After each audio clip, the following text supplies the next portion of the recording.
Alors, je vais vous montrer l'importance de la méthode de l'espérance que je vous ai déjà mise sur la plateforme Moodle, où avec cette méthode-là, vous pouvez déterminer la nouvelle loi d'une variable aléatoire quand on a fait un changement de variable.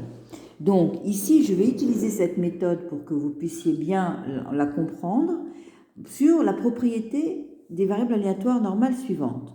Donc, j'avais dit dans le cours que toute transformation affine ou linéaire d'une variable normale reste toujours une variable normale.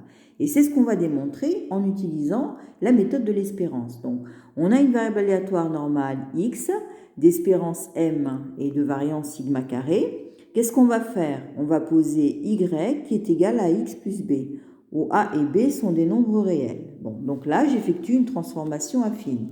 Donc, qu'est-ce qu'on veut déterminer? On veut déterminer la loi de y, c'est-à-dire à quoi est égale la densité de probabilité de y. Donc, on va prendre la méthode de l'espérance.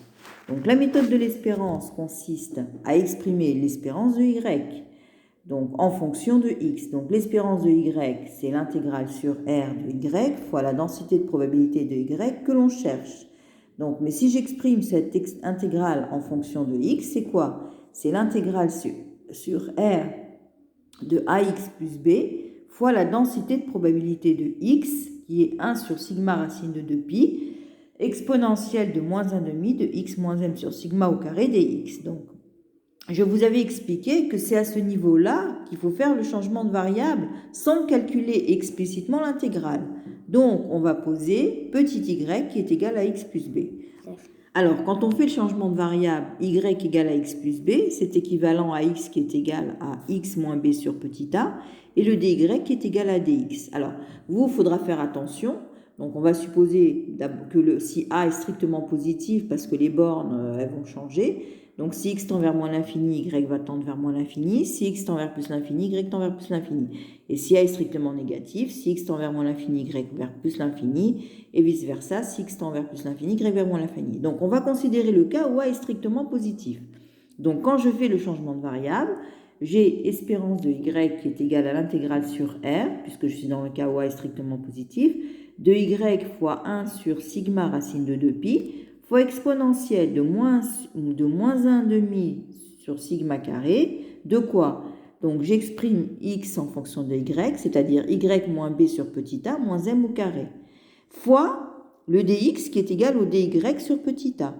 Donc, finalement, j'obtiens y fois 1 sur sigma racine de 2pi, exponentielle de moins 1 sur 2 sigma carré, fois quoi? Fois y moins am plus b sur petit a, le tout au carré. Donc, c'est égal à y fois 1 sur a sigma racine de 2pi, d'accord? Exponentielle de moins 1,5 de y moins, parenthèse, am plus b sur a sigma, le tout au carré. Qu'est-ce que ça signifie? Ça signifie que ce que vous avez ici, ça correspond à l'écart type, et le terme que vous avez ici, ça correspond en fait à l'espérance de la variable aléatoire. Donc, qu'est-ce que vous reconnaissez? Vous reconnaissez la densité de probabilité d'une variable aléatoire normale ou de quel paramètre, avec quel paramètre? Et bien ici, vous avez AM plus B pour l'espérance et vous avez A sigma qui est l'écart type, donc A sigma carré pour la variance. Donc, qu'est-ce que ça signifie? Ça signifie que Y va suivre une loi normale d'espérance AM plus B et de variance A carré sigma carré. Voilà.